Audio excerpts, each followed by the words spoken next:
know what she said, she might just change your life. Now, Michelle, you went overseas to try and see him. I know you're not allowed to film faces there, but this was this the first time you actually met him? It was, yeah. I mean, that was, so for years going back and forth to Guantanamo, and as you say, they have these ridiculous rules about how you can cover Guantanamo. You have to sign Pentagon ground rules that don't allow you to take photos that they show the detainees' faces. You can't talk to them.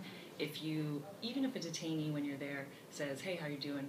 and you reply, "Great," you can get kicked off the base. So it was really, really frustrating to write about someone for so many years and be in court and be able to see him and not be able to interview him. And then when he came back to Canada, what I was saying before is we thought, okay, great, he's back in Canada, we'll do the interview when he's in jail. And then the Canadian government stopped us from doing that. So we had to fight for 2.5 years to finally get access. We actually lost a court battle, and then he luckily was released on bail. So that day when he got out, when everybody saw him for the first time and was able to talk to him, it was for me too. A long road to the film we get to see today then.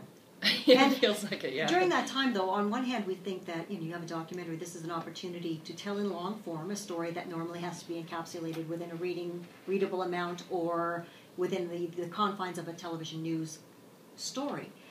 But even with the longer form, how difficult was it to contain it to the length of a film?